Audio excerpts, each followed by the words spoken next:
بسم الله الرحمن الرحيم.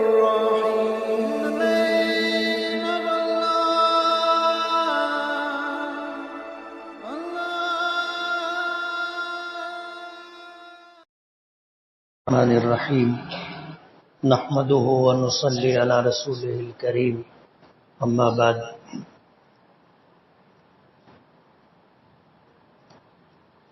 فاعوذ باللہ من الشیطان الرجیم. بسم اللہ الرحمن الرحیم. کل نفس ذائقۃ الموت وانما توفون اجورکم یوم القیامہ فمن زحزح عن النار وادخل الجنۃ فقد فاز وما الحیاۃ الدنیا الا متاع الغرور. صدق اللہ العظیم. بزرگان محترم اور عزیز دوستو، کسی شاعر نے کہا ہے کہ غافل تجھے گھڑیال یہ دیتا ہے منادی، گردوں نے گھڑی عمر کی ایک اور گھٹا دی. گھڑی چلتی ہے، سناٹا اور خاموشی ہو تو ایک آواز سنائی دیتی ہے ٹک ٹک کی. یہ آواز ہمیں اس بات کی خبر دیتی ہے کہ اللہ تعالیٰ نے ہمیں جو عمر دی ہے اس عمر سے ایک ایک لمحہ کم ہوتا جا رہا ہے. ایک وقت آئے گا کہ عمر مستعار ختم ہو جائے گی اور آدمی کو اللہ کی جوار رحمت میں جانا ہوگا.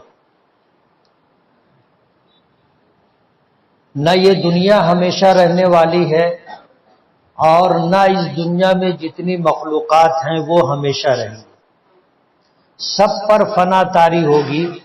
باقی رہنے والی ذات صرف اور صرف اللہ رب العالمین کی ذات ہے.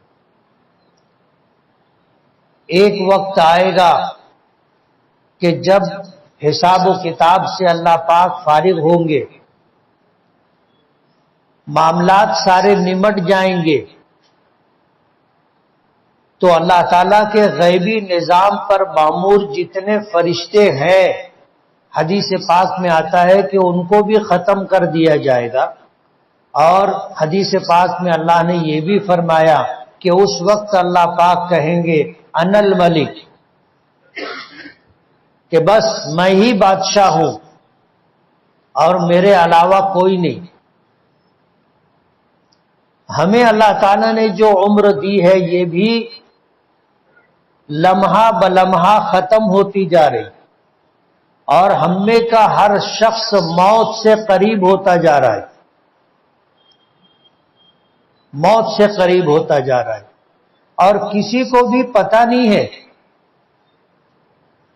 کہ میرا بلانا کس وقت آئے گا. حدیث پاک میں آتا ہے کہ لوگوں نے نبی کریم صلی اللہ علیہ وسلم سے پوچھا تھا متی الساعہ، قیامت کب آئے گی؟ حضور پاک صلی اللہ علیہ وسلم نے کوئی جواب نہیں دیا. حضرت جبرائیل وحی لے کر کے آئے تو نبی کریم صلی اللہ علیہ وسلم نے حضرت جبرائیل سے پوچھا کہ جبرائیل متی الساعہ، قیامت کب آئے گی؟ حضرت جبرائیل نے جواب دیا مل مسئول عنہا بأعلم من السائل، کہ جس شخص سے آپ قیامت کے آنے کے بارے میں سوال کر رہے ہیں وہ سوال کرنے والے سے زیادہ نہیں جانتا. پوچھا تھا نبی کریم صلی اللہ علیہ وسلم نے، اور آپ سے پوچھا تھا لوگوں نے کہ قیامت کب آئے گی، تو آپ نے حضرت جبرائیل سے پوچھا تھا قیامت کب آئے گی، تو حضرت جبرائیل نے کہا کہ آپ پوچھ رہے ہو اور قیامت کے متعلق آپ کو پتہ نہیں ہے، تو جس سے پوچھ رہے ہو یعنی مجھ سے، مجھے بھی آپ سے زیادہ علم نہیں ہے. قیامت کب آئے گی مجھے بھی پتہ نہیں. اس کا علم تو صرف اللہ کے پاس ہے. اور ایک موقع پر نبی کریم صلی اللہ علیہ وسلم نے حضرت جبرائیل سے یہی سوال دوبارہ کیا تو حضرت جبرائیل نے ایسے اشارہ کیا. حضور پاک صلی اللہ علیہ وسلم نے سمجھ لیا کہ قرآن کریم کی آیت ہے ان اللہ عندہ علم الساعہ وینزل الغیث ویعلم ما فی الارحام وما تدری نفس ماذا تکسب غدا وما تدری نفس بأی ارض تموت ان اللہ علیم خبیر، کہ 5 چیزیں ایسی ہیں جس کا علم صرف اللہ کے پاس ہے۔ ان اللہ عندہ علم الساعہ، بے شک قیامت کا علم صرف اللہ کے پاس ہے۔ وَيُنَزِّلُ الْغَيْثَ، اور بارش کا برسنا اللہ کے علم میں، اللہ جانتا ہے بارش ہوگی نہیں ہوگی، کم ہوگی زیادہ ہوگی، کہاں ہوگی کہاں نہیں ہوگی، ایک ایک قطرے کا علم اور حساب اللہ کے پاس ہے۔ وَيَعْلَمُ مَا فِي الْأَرْحَامِ، اور ماں کے پیٹ میں کیا ہے، کچھ ہے نہیں ہے، اور پھر ہے تو لڑکا ہے کہ لڑکی ہے، کالا ہے کہ گورا ہے، اندھا ہے کہ آنکھوں والا ہے، بہرا ہے کہ سننے والا ہے، گونگا ہے کہ بولنے والا ہے، خوبصورت ہے کہ قبول صورت ہے، اللہ ہی کے پاس اس کا علم۔ لڑکا ہے کہ لڑکی ہے، اللہ ہی کے پاس اس کا علم۔ وما تدری نفس ماذا تکسب غدا، اور کوئی نہیں جانتا کہ کل کیا ہوگا، اس کا علم بھی اللہ ہی کے پاس ہے۔ کل تو بہت دور کی بات ہے، ایک لمحے کے بعد کیا ہوگا ہم میں سے کسی کو پتہ نہیں۔ وما تدری نفس بأی ارض تموت، اور کوئی نہیں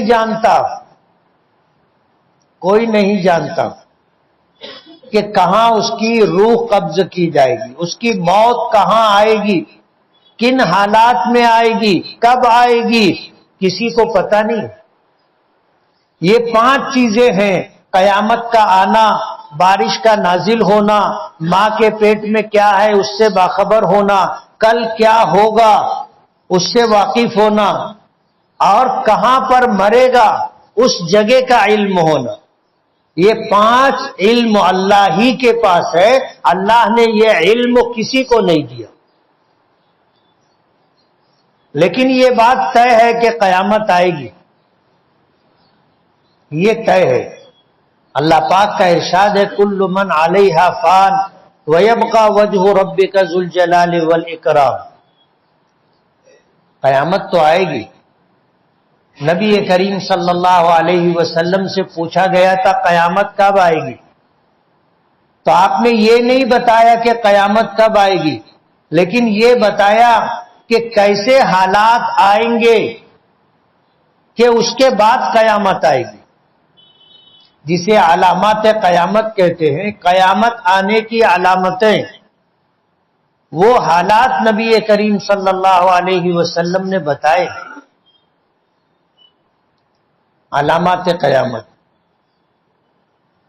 آج دسمبر کا مہینہ ہے، غالباً 28 تاریخ ہے، 27 تاریخ ہے، عیسائی سال ختم ہو رہا ہے۔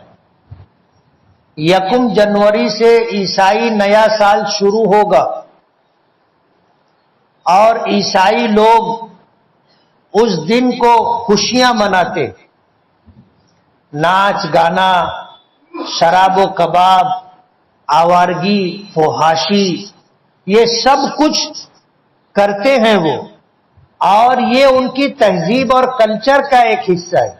ان کے یہاں شراب پینا کوئی معیوب بات نہیں ہے، ان کے یہاں ناچنا کوئی معیوب بات نہیں ہے۔ جو جتنا اچھا ناچے گا، جتنا اچھا گائے گا، ان کے یہاں اس کو اتنی عزت ملتی ہے۔ بے حیائی، کم سے کم کپڑے پہننا ان کی تہذیب کا ایک حصہ ہے، کہ مرد زیادہ سے زیادہ کپڑا پہنتا ہے، عورتیں کم سے کم کپڑا پہنتی، یہ ان کی تہذیب اور کلچر کا ایک حصہ ہے۔ اور عیسائیوں کی طرح نیا سال آتا ہے تو ہمارے مسلم نوجوان بھی رات 12 بجتے ہی پٹاخے بازی شروع کر دیتے. چند دنوں میں آپ سنو گے آواز ادھر ادھر سے پٹاخے بازی کی آئے گی.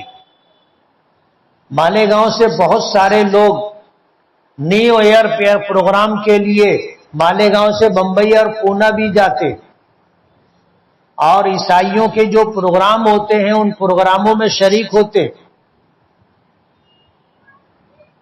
زناکاری ہے، عیاشی ہے، فحاشی ہے. عیسائیوں کے یہاں 1 دسمبر ختم ہوتے ہی رات 12 بجے 1 جنوری کا آغاز ہوتا ہے. یہ سب کچھ شروع ہو جاتا ہے.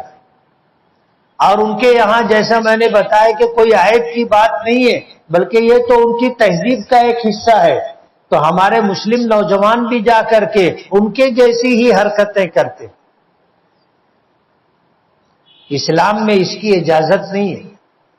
ہمارا مذہب ہمیں اس بات کی اجازت نہیں دیتا. شراب ہے ہر حالت میں حرام، عیاشی ہر حالت میں حرام، زناکاری و فحاشی ہر حالت میں حرام، آوارگی ہر حالت میں حرام. خوشی کا موقع ہو، غمی کا موقع ہو، ہمیں احکامات دیے گئے کہ خوشی کے موقع پر ہم خوشی منائیں، لیکن اس کی ایک حد ہے. خوشی کا یہ مطلب نہیں ہے کہ آدمی کپڑے سے بے پرواہ ہو جائے. خوشی کا یہ مطلب نہیں ہے کہ اللہ اس کے رسول کے احکامات کو فراموش کر کے من چاہی زندگی گزارنے لگ جائے. خوشی کا یہ موقع نہیں ہے کہ اپنے پیسوں کو آگ لگائے. پٹاخے بازی کرنا کیا ہے؟ اپنے پیسوں کو آگ لگانا ہے. ایک زوردار خوفناک آواز سنائی دیتی ہے، لوگ ڈر جاتے. پیسوں کو آگ لگانا، پٹاخے بازی سے ملتا کیا ہے؟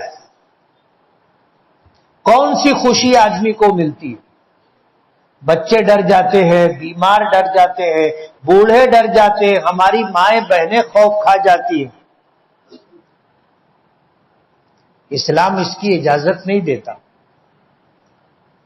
فتح مکہ کا موقع تھا، نبی کریم صلی اللہ علیہ وسلم مکہ مکرمہ میں فاتحانہ داخل ہو رہے تھے.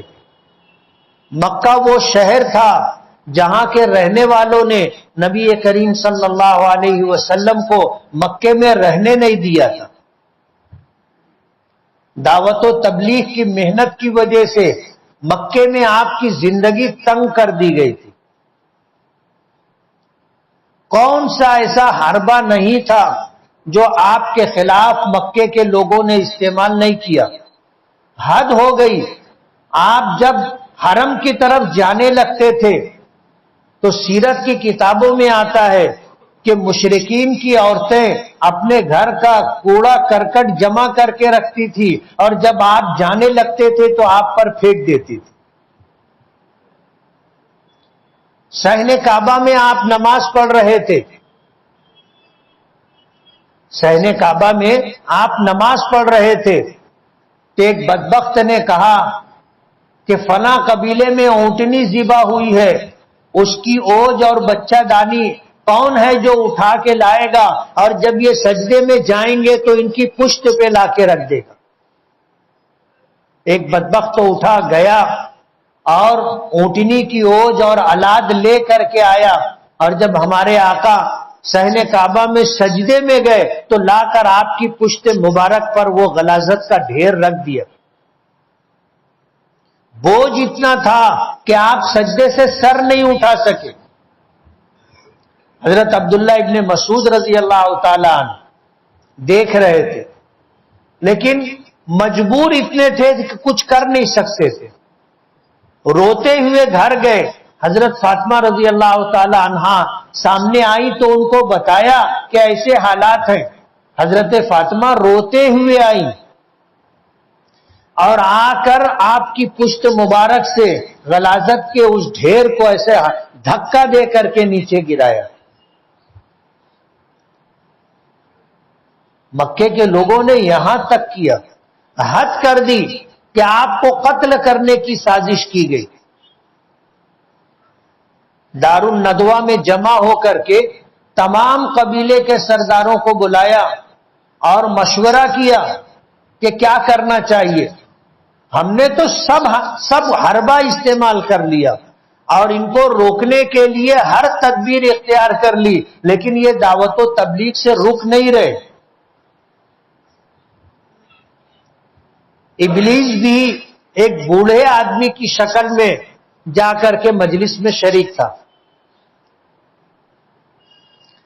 لوگوں نے کہا، مشورہ دیا کہ ان کو شہر بدر کر دینا چاہیے، اپنے شہر سے نکال دینا چاہیے، یہاں سے تو یہ بات ختم ہو جائے گی.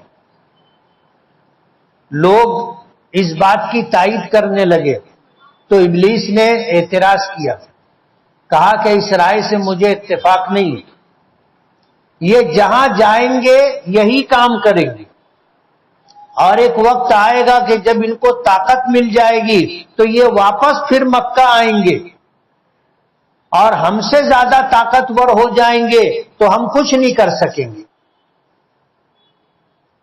اس لیے مجھے اس رائے سے اتفاق نہیں. کسی نے کہا کہ ان کو ہمیشہ کے لیے قید کر دیا جائے. لوگوں نے کہا کہ ہاں یہ بات سمجھ میں آتی ہے. ابلیس نے اعتراض کیا کہ مجھے یہ رائے پسند نہیں ہے. تم کیا سمجھتے ہو ان کے قبیلے، ان کے خاندان کے لوگ خاموش بیٹھیں گے؟ اور تم ایک شخص کو صرف اس وجہ سے کہ وہ اپنی بات لوگوں کے سامنے رکھتا ہے ہمیشہ کے لیے اس کو قید رکھ سکو گے؟ وہ لوگ آئیں گے اور دروازہ توڑ کر نکال کے لے کے چلے جائیں گے.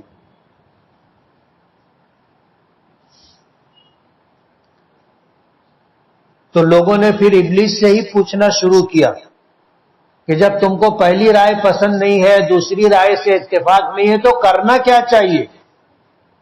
تو اس نے اشارہ کیا گردن پر ہاتھ رکھ کر، قتل کر دینا چاہیے.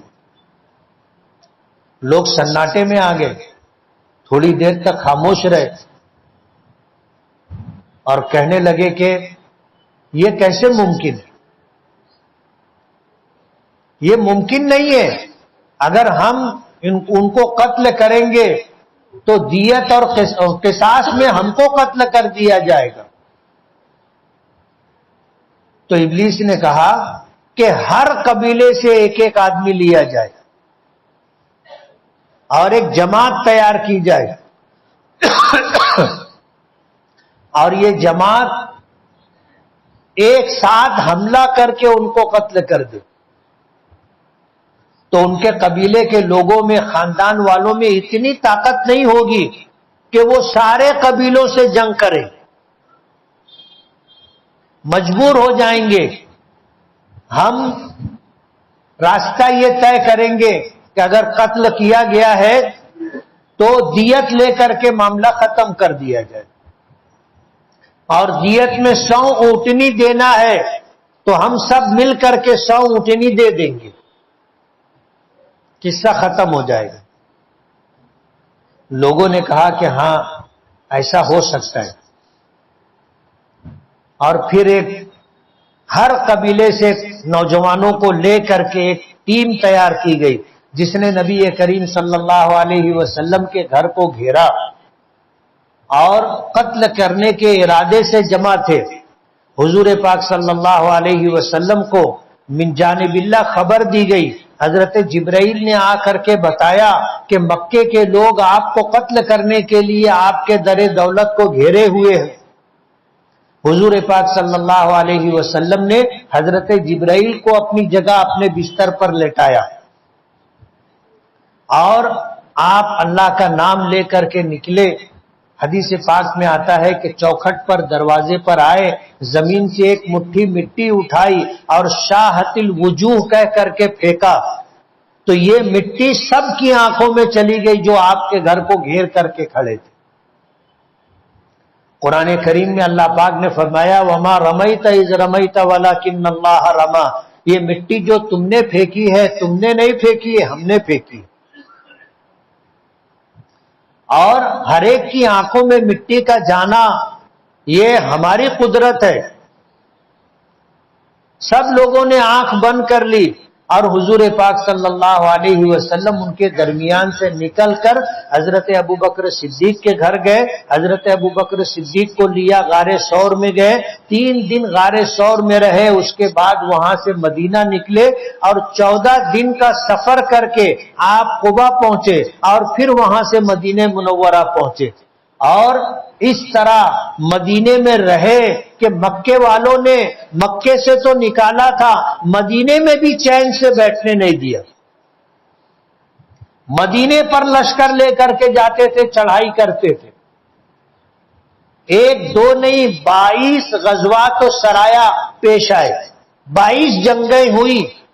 کچھ جنگوں میں حضور خود شریک رہے اور کچھ جنگوں میں حضور نے کسی کو ذمہ دار اور امیر بنا کر کے روانہ کیا. 22 جنگیں ہوئی. اس کے بعد ایک وقت آیا کہ اللہ نے مکہ مکرمہ پر فتح عطا فرمائی. حضور مکے میں فاتحانہ داخل ہو رہے تھے. آپ کی پیشانی اونٹنی پر بیٹھے ہوئے تھے، اتنی جھکی ہوئی تھی کہ اونٹنی کے پالان سے لگی ہوئی تھی. حضرت اسامہ ابن زید آپ کے ساتھ اونٹنی پر سوار تھے. اچھلنے لگے خوشی کی وجہ سے.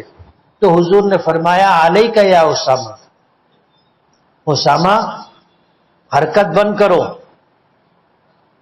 میری شریعت میں خوشی کے موقع پہ ناچنا جائز نہیں ہے، حرام ہے. غمی کے موقع پر رونا، چلا کر کے رونا، نوحہ اور ماتم کرنا حرام ہے. ہمارے لیے خوشی کی بھی ایک حد ہے اور غم منانے کی بھی ایک حد ہے. ہم خوشی میں بھی آپے سے باہر نہیں ہو سکتے اور غم کا غم پیش آیا تو ہم یہ نہیں کر سکتے کہ اپنے کپڑے پھاڑے، مٹی اٹھا کر سر پر ڈالے، سینہ کوٹے، چہرہ پیٹے. اس کی ہمیں اجازت نہیں. رونا فطری بات ہے، رونا فطری بات ہے، لیکن چلا کر کے رونا، بول بول کر کے رونا، اس کی اسلام اجازت نہیں دیتا. سال ختم ہو رہا ہے، یہ کوئی خوشی کا موقع نہیں ہے، بلکہ اللہ نے جو ہمیں عمر دی تھی اس میں سے 1 سال اور کم ہو رہا ہے. ہم اور موت کے قریب پہنچ رہے. اس موقع پر ہمیں کیا کرنا چاہیے؟ اللہ والے تو روزانہ اپنا محاسبہ کرتے ہیں کہ صبح سے میں اٹھا تھا، رات سونے تک میں نے کیا کیا، کتنی نیکیاں کی، جانے انجانے میں مجھ سے کتنی کوتاہیاں اور گناہ ہو گئے.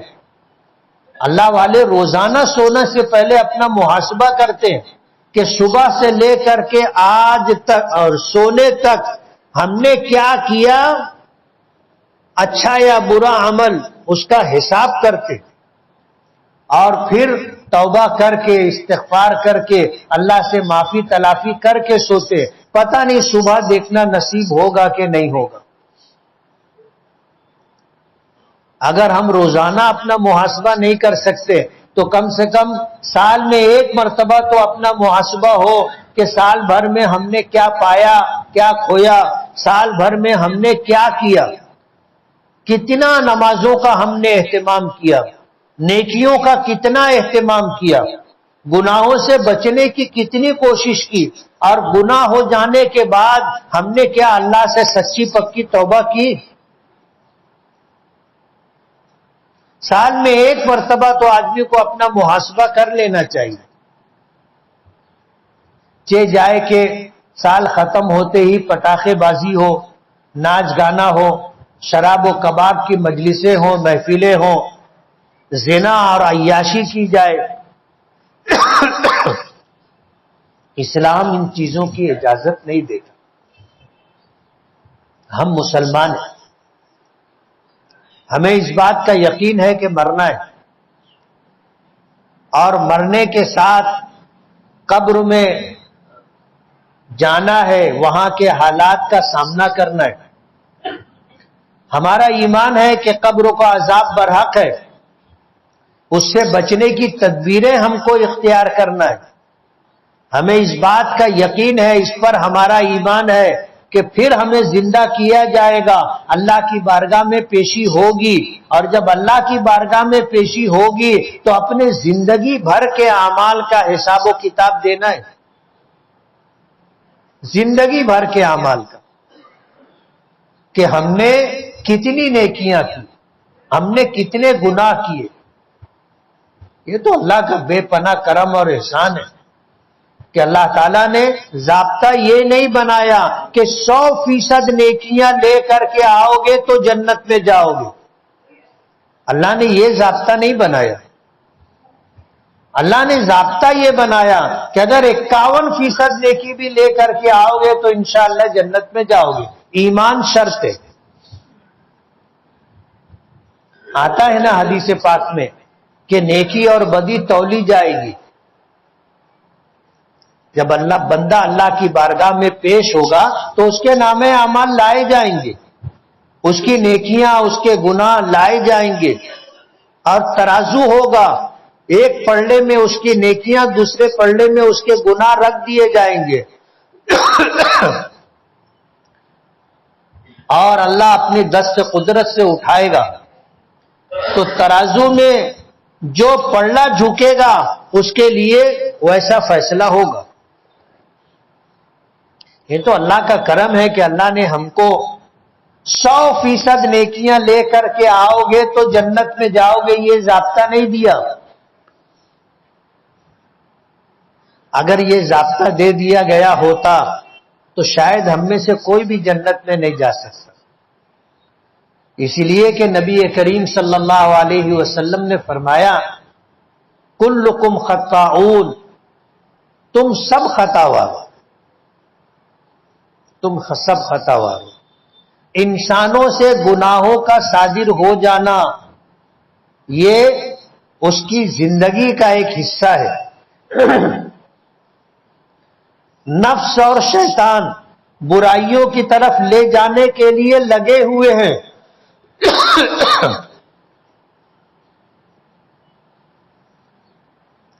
ہمیں جو نفس اللہ نے دیا ہے یہ بھی ہمیں رات دن گناہوں کی طرف اکساتا رہتا ہے، لے جانے کی کوشش کرتا رہتا ہے. ابلیس ہے، اس کی ذریت ہے، شیاطین ہے، یہ ہمارے پیچھے لگے ہوئے ہیں، ہمیں بہکانے میں، گمراہ کرنے میں انتھک کوشش کرتے ہیں. اگر اللہ پاک ضابطہ یہ رکھتے کہ 100% نیکیاں لے کر کے آؤ تو جنت میں جاؤ گے تو شاید ہم میں سے کوئی بھی جنت میں نہیں جاتا. اور اللہ کا یہ کرم ہے کہ اگر ہم سے جانے انجانے میں گناہ ہو گئے اور ہم نے اللہ سے سچی پکی توبہ کر لی تو اللہ تعالیٰ وہ سارے گناہوں کو ختم کر دے گا، مٹا دے گا. اور جتنے گواہ ہوں گے سب کو بھلا دے گا. نام اعمال میں فرشتوں نے جو گناہ لکھ لیے ہیں اسے مٹا دے گا، سچی پکی توبہ کر لیں گے. یہ اللہ تعالیٰ کا کرم ہے. اللہ نے جنت بنائی تو اس کو بھرنے کا وعدہ کیا. اگر اللہ تعالیٰ ضابطہ یہ رکھ دیتے کہ 100% نیکیاں کرنا ہوگا، اللہ اگر ضابطہ یہ بنا دیتے کہ گناہ کر لیے تو معافی نہیں ہے، تو جنت میں جانا بہت مشکل ہو جاتا. اللہ پاک نے ہمیں ایمان دیا ہے، یہ اس کا کرم. اللہ چاہتا ہے کہ ہم جنت میں جائیں، اور ہمیں قرآن کریم اور حضور پاک صلی اللہ علیہ وسلم کے ذریعے جنت کے متعلق ہمیں کچھ تفصیلات عطا کی تاکہ ہمیں جنت میں جانے کا شوق اور رغبت ہو.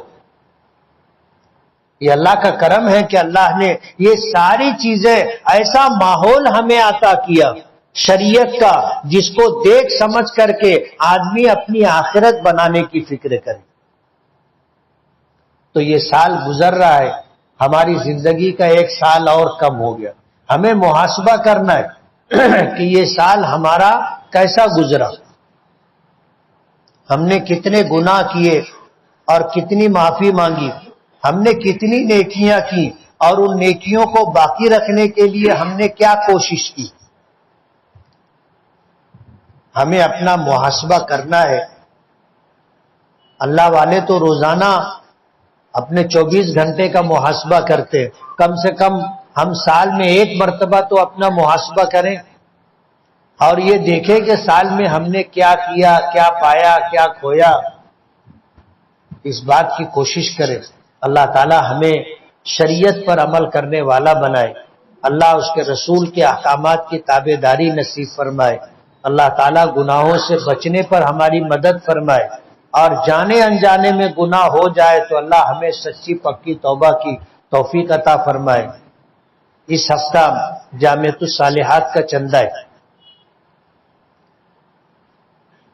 لڑکیوں کی دینی مکمل تعلیم کی پہلی دینی درسگاہ جو ہمارے بزرگوں نے قائم کی تھی، حضرت مولانا محمد عثمان صاحب، حضرت مولانا محمد الیاس صاحب، حضرت مولانا عبدالحق صاحب، حضرت مولانا عبدالقادر صاحب، اللہ ان کی قبروں کو نور سے بھر دے.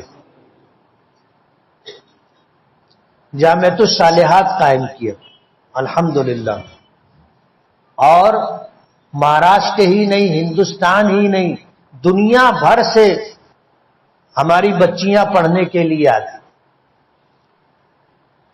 اور 6000 سے زائد عالمات اور حافظات اس ادارے سے فارغ ہو کر کے نکلی، اور اپنے اپنے علاقوں میں الحمدللہ مدارس قائم کر کے لڑکیوں کی دینی تعلیم کا نظم کر رہی ہے.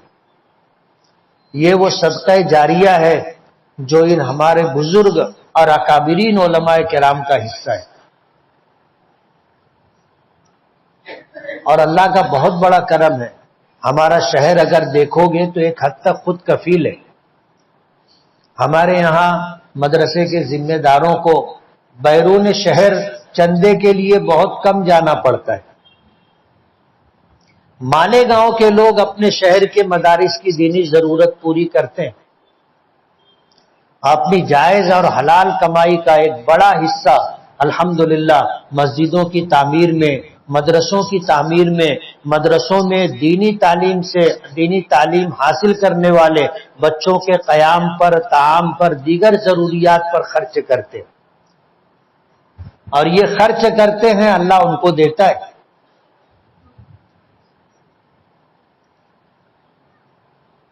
کہتے ہیں نا، جو خرچ کرتا ہے اللہ اس کو دیتا ہے، اور ایک فرشتہ دعا کرتا ہے.